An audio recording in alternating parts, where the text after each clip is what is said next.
Helo, heddiw dwi'n mynd i ddangos i chi sut i wneud pili pala allan o origami. Be fydd chi angen i darn o bapur, lliwiau a siswrn. Felly, i wneud sgwar, mae eisiau plygu treulio drosodd, neu siŵr bod yr ochr efo'i gilydd, a torri lawr yr ochr yma.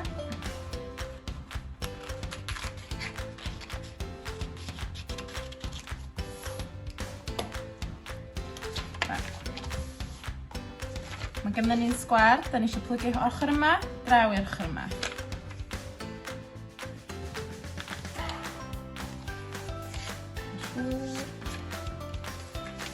Crwan yr ochr yma, draw i'r ochr yma.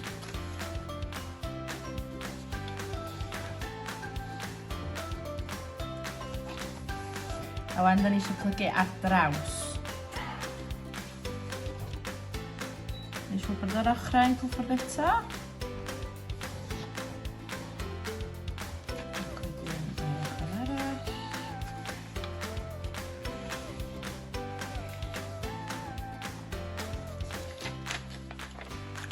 Bod chi'n chi darn yla. Wedyn, da ni eisiau plygu'r darn yma mewn y ddelar. A'r un peth efo'r ochr arall. Fel bod yma'n triongl. Da ni eisiau plygu'r triongl yma yn hanner. Wan, da ni eisiau'n siswrn yn ôl. A da chi'n gweld yr ochr sydd efo 4 darn ar o hân. Da ni eisiau torri siarp fel mae hyn y diwedd ar y denydd.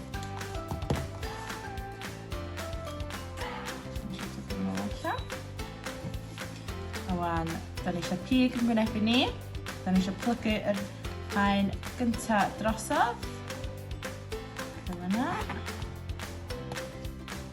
Ar y ddwy ochr. Ac rwan, os da chi eisiau i arddirno ydy'r adeg, so beth dwi'n mynd i wneud, ydy...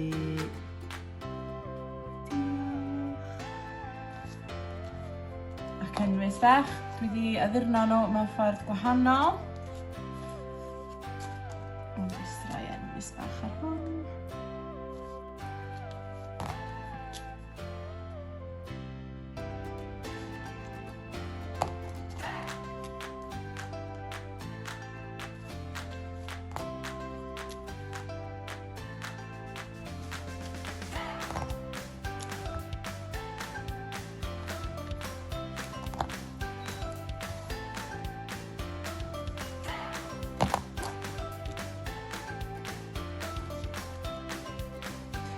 Wedyn, da ni eisiau'r cwmffon yma a plygu hi dros y top, i dynnu hi fewn, a plygu hi drosodd. Dyna ni pili pala. Gallwch wneud pili pala unrhyw maint. Y rhai mawr, y rhai bach. Dwi'n licio rhai bach.